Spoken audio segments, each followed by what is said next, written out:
Now, to show how great we are in instructions, we thought we had 2 minutes to share between the two of us, and we're so much alike, we came up together.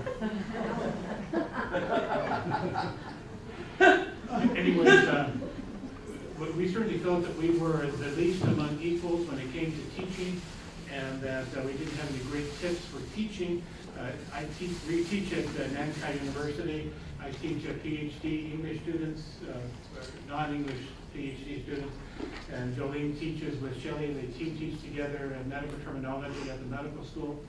So we didn't have any great teaching tips. That in addition to teaching classes, I have to do 2 90-minute lectures each week, and so on a variety of topics on American history, American culture, American holidays, American sports,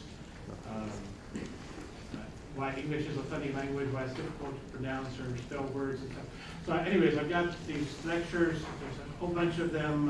They're 90 minutes long with about 45 minutes of video clips for each one.